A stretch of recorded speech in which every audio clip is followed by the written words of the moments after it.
ये डाइट अगर आप फॉलो करेंगे तो आप बीमार पड़ नहीं सकते, और जो बीमार हैं वो बीमार रह नहीं सकते। This is doctor Vishwaroop Rai Chaudhary, on see on the screen. Step 1, 12 बजे तक जो भी कुछ आप खाएं वो हो सिर्फ और सिर्फ फल, फ्रूट्स, फ्रूट्स एंड फ्रूट्स।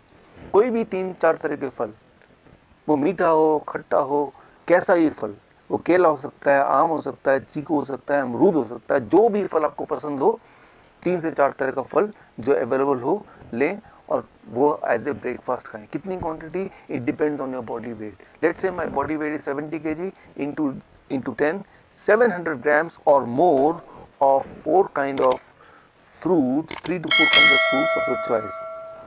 एक बार में खाएं, 2 बार में खाएं, 4 बार में खाएं, 12 बजे तक आपको खाना है सिर्फ और सिर्फ फल, फल और फल।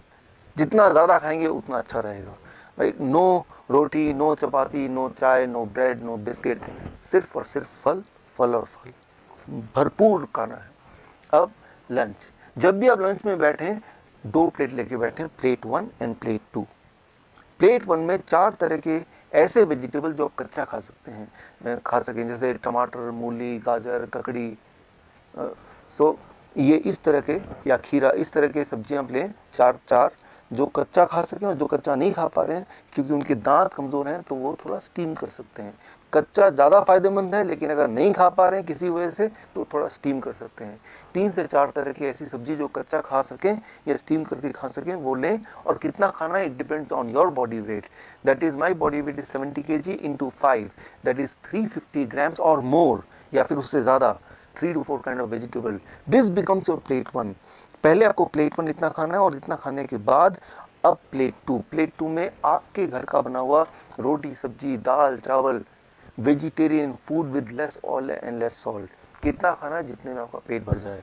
आपको लग रहा होगा कि इतना सारा प्लेट 1 यानी कि रॉ वेजिटेबल खाने के बाद क्या मैं प्लेट 2 खा पाऊंगा? पहले 2-3 दिन में शायद नहीं खा पाएंगे, लेकिन उसके बाद आप नोटिस करेंगे कि जितना ज़्यादा प्लेट 1 खाएंगे उतना आपका एपिटाइट बढ़ेगा, उतना आपका हंगर बढ़ेगा, उतना ज़्यादा आप प्लेट 2 भी खा पाएंगे। यानी कि आपकी जो बॉडी की मेटाबॉलिज्म है वो रेट बढ़ जाएगी, आपकी जो खाने की कैपेसिटी वो बढ़ जाएगी, और आपका जो एनर्जी लेवल है वो भी बढ़ जाएगा। सो मैं आपको कोई चीज़ मिस नहीं करने बोल रहा हूँ, मैं सिर्फ ये बोल रहा हूँ कि आपके एक्चुअल लंच से पहले प्लेट 1 यानी कि रॉ वेजिटेबल, वो भी एक पर्टिकुलर मात्रा या उससे ज़्यादा, अकॉर्डिंग टू द फॉर्मूला जैसे मैंने बताया, आपका बॉडी वेट इंटू 5। ये है आपका लंच। डिनर, डिनर का सिर्फ 2 रूल हैं। पहला रूल कि डिनर हमेशा 7 बजे से पहले फिनिश करने की कोशिश कीजिए, और दूसरा रूल, डिनर में भी आपको वही करना है जो मैंने आपको लंच में बताया, वो है plate 1 end plate 2। Plate 1, 3 to 4 kind of vegetable in raw form, about your body weight into 5, that many grams, and then you can eat vegetarian meal with less salt and less oil as much as you want, right? So ये तीनों step, breakfast, lunch and dinner, right? So ये तीनों main मील, जो step 1 है breakfast, step 2 lunch and dinner में आपको ये करना है। अब final step, that is step 3, क्या नहीं करना है। सिर्फ 2 ही चीज मैं छोड़ने बोलता हूँ। एक है नो एनिमल फूड, कोई भी ऐसा फूड जो एनिमल से आता हो उसको आपको नहीं लेना है, जैसे दूध, दही, मक्खन, या लस्सी, या अंडा, या चिकन, या फिश, इनको आपको नहीं लेना है, बिल्कुल ज़ीरो कर देना है। एंड नंबर 2, कोई भी ऐसा चीज़ जो पैक्ड फॉर्म में हो, या रिफाइंड फॉर्म में हो, या डब्बे में हो, जैसे बिस्किट या ब्रेड या रस्क या नमकीन, इन चीज़ों को आपको नहीं लेना है। ये सिर्फ 2 चीज़ छोड़नी है। और हाँ, एक चीज़ और जोड़ लीजिए, रोज़ अपने बॉडी को करीब 40 मिनट सनशाइन दिखाइए। 30 से 40 minute you expose your body to sunshine, that becomes your step 3।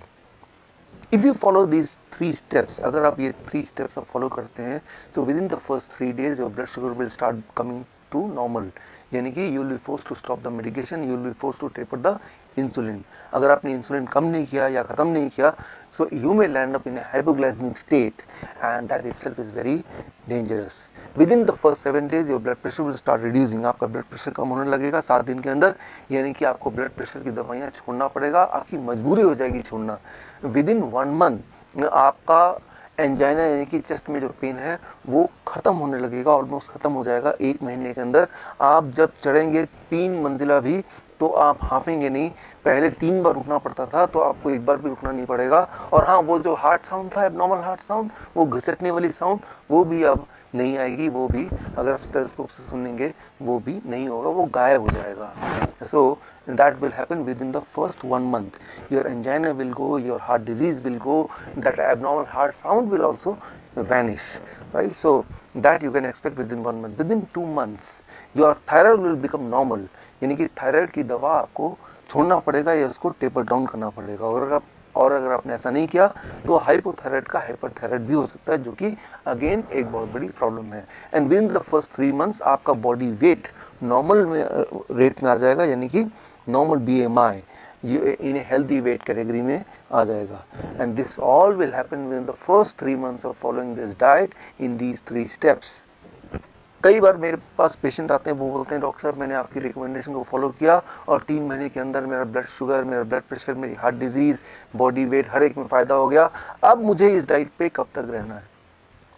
मैं उनको एक ही उदाहरण देता हूँ, और वो उदाहरण ये कि मान लो कोई आदमी आपके पास आता है पूरी तरह से कीचड़ से लथपथ, आपको बोलता है कि मुझे साफ होना है, मुझे क्या करना है। आप बोलेंगे जाइए जाके नहा लीजिए। वो नहा के साफ सुथरा क्या आता है, बोलता है कि मुझे कब तक नहाना है। अरे भाई, जब तक आपको साफ रहना है, यानी कि जीवन में हर दिन। सिमिलरली आपका जो ब्लड वेसल है वो रोज ही टॉक्सिन उसमें भर जाते हैं, जम जाते हैं, और रोज ही उसकी मेंटेनेंस होने की आवश्यकता होती है। यानी कि रोज ही आपके बॉडी में नाइट्रिक ऑक्साइड का इनफ मात्रा में प्रोडक्शन होना बहुत आवश्यक है। और वो तभी हो सकता है जब ये डाइट आप लगभग रोज फॉलो करें। हाँ, एक छूट मैं आपको दे सकता हूँ, दैट इज चीटिंग डाइट। हफ्ते में 1 दिन आप कभी पार्टी में जाते हैं, कभी पिकनिक में जाते हैं, कभी कोई बर्थडे एक्सेट्रा में जाते हैं, तो 1 दिन के लिए you can enjoy the flexibility, you can ignore these rules and you can eat whatever luxury food you want to eat। लेकिन वो सिर्फ हफ्ते में 1 दिन, वो अभी नहीं, आज से 3 महीने तक ये डाइट फॉलो करने के बाद जब पूरी तरह से आप बीमारी से आज़ाद हो जाएंगे, दवाइयों से आज़ादी मिल जाएगी, तब हफ्ते में 1 बार you can go for a cheating diet. यानी कि मैं ये बोलना चाह रहा हूँ कि you are enjoying the social celebration also and you are enjoying the good health also. ये डाइट अगर आप फॉलो करेंगे तो आप बीमार पड़ नहीं सकते, और जो बीमार हैं वो बीमार रह नहीं सकते। तो ये जो DIP डाइट कैसे लेना है मैं आपको समझा दूं। ये 2 फेजेस में बांट सकते हैं। फेज 1 ऐसी बीमारियां जो आपके इनिशियल स्टेज में हैं। डायबिटीज़ के केस में जो डायबिटीज़ के दवाइयों पे हैं, सिर्फ मेडिसिन पे हैं, वो फेज 1 पेशेंट बोल सकते हैं। जो इंसुलिन पे है वो फेज 2 पेशेंट बोल सकते हैं। या फिर हार्ट डिजीज़ में जो सारे कामकाज कर पा रहे हैं, लेकिन जब सीढ़ी चढ़ते हैं तब थोड़ा एंजाइना होता है, दर्द होता है, या जब भारी भरकम काम करते हैं तब पेन होता है, तो फेज 1 पेशेंट। या फिर ऐसे पेशेंट जो उठते बैठते हमेशा दर्द ही दर्द रहता है, फेज 2 पेशेंट। या फिर ऐसे पेशेंट जो 10 साल से ज़्यादा हो गए दवाई खाते खाते आराम नहीं मिला, फेज 2 पेशेंट। कैंसर के केस में स्टेज 2 कैंसर तक बोलेंगे फेज 1 पेशेंट, उसके बाद बोलेंगे फेज 2 पेशेंट। अस्थमा के केस में अगर एक बार पंप करने से पूरा दिन भर का काम चलता है, फेज 1 पेशेंट। अगर 2 बार 3 बार 4 बार लेना पड़ता है तब आपका काम चलता है, फेज 2 पेशेंट। जो फेज 1 पेशेंट है उनको सिंपल DIP डाइट पे रहना है, और फेज 2 वाले जो पेशेंट हैं वो फेज 2 वाले पेशेंट को DIP डाइट माइनस प्लेट 2 इन लंच वाला जो प्लेट 2 है उसको खत्म कर देना है फेज 2 वाले पेशेंट को, तब तक खत्म रखना है जब तक आप फेज 2 में हैं। और जब आपके सिम्टम या आपकी दवाइयाँ टेपर करते करते फेज 1 में पहुंच गया, तब DIP डाइट जो स्टैंडर्ड DIP डाइट है उसे फॉलो करना है, उसे जिंदगी भर फॉलो करना है। और जब उसे फॉलो करेंगे, स्टेज 1 के पेशेंट के लिए मैं बोल रहा हूँ, फेज 1 के पेशेंट के लिए बोल रहा हूँ, तो हफ्ते में 1 दिन 1 मील चीटिंग डाइट भी चलेगा। चीटिंग डाइट का मतलब ये है हफ्ते में 1 बार जो मर्जी खाओ तब भी चल जाएगा। मैं ये बोलना चाह रहा हूँ कि आपके टेस्ट के अनुसार जो भी आप खाना चाहें उसकी अनुमति है, लेकिन कभी कभी ताकि हेल्थ भी मेंटेन करें और साथ में अपना टेस्ट भी मेंटेन करें, दोनों का एक अच्छा कॉम्बिनेशन। अच्छी बात यह है कि कुछ दिनों में, मैं महीनों की बात नहीं कर रहा, कुछ दिनों में आपकी दवाइयाँ भी छूट जाएंगी और आपका हेल्थ भी अच्छा होने लगेगा, ऊपर से आप लाइफ का मज़ा भी उठा पाएंगे। तो ये तो बात हुई क्रॉनिक डिजीज़ की। अब बात करते हैं एक्यूट डिजीज़। एक्यूट डिजीज़ में आता है फ्लू मतलब जब बुखार आ गया या लग रहा है कि बुखार आ जाएगा, या कमज़ोरी सी फील हो रही है, वीकनेस फील हो रही है, तो जैसे ही पहला सिम्टम आएगा, आपको यूज़ करना है 3 step flu diet. 3 step flu diet क्या है, वो सिर्फ 72 आवर्स में ठीक करता है। अब इसके बाद एक्यूट डिजीज, मान लो चेहरे मुंह के अंदर कोई छाला पड़ गया, कोई अल्सर हो गया, कोई सोर हो गया, या फिर कहीं दांत में दर्द हो गया, तो क्या करेंगे, तो जो रूल है वो है DIP डाइट ब्रैकेट में लिक्विड, यानी कि लिक्विड फॉर्म में बना देना है DIP डाइट को, यानी कि जो प्लेट 1 है या फ्रूट ब्रेकफास्ट है, सबको मिक्सी में घोल के अलग अलग उनको स्मूदी के फॉर्म में पीना है 3 से 5 दिन। 3 से 5 दिन माइनस प्लेट 2 को 3 से 5 दिन हटा देना है, 3 दिन मिनिमम, मैक्सिमम 5 दिन। साथ में क्लोव ऑफ गार्लिक, लहसुन का एक टुकड़ा, उसको आप कूट के थोड़ा सा उसको वहीं पे रखिए जहाँ पे पेन है, अगर तो पेन है, अगर तो सोर है तब नहीं करना है, लेकिन दांत में दर्द है तो लहसुन का टुकड़ा भी रखना है, दिन में 1 बार 2 बार 3 बार आपके दर्द के अनुसार। तो इतना ही कर लेंगे तो मुंह से जुड़े हुए जितने भी सारे प्रॉब्लम्स हैं वो 3 से 4 दिन या 5 दिन तक ठीक हो जाएगा। और उसके बाद अब आप गांठ बांध लीजिए कि आप DIP डाइट पे ही रहें, ताकि किसी तरह का कोई लाइफस्टाइल डिजीज आए ना। अब नीचे चलते हैं, स्टमक पे आते हैं। स्टमक से जुड़े हुए कोई भी प्रॉब्लम हो, एक्यूट प्रॉब्लम मतलब डायरिया है, लूज मोशन है, स्टमक एक है, 24 घंटे के लिए कोकोनट वाटर फास्टिंग, 24 घंटे के लिए सिर्फ कोकोनट वाटर पे रहेंगे, कुछ और नहीं, बिल्कुल कुछ और नहीं। कितना कोकोनट वाटर, आपके बॉडी वेट के हिसाब से।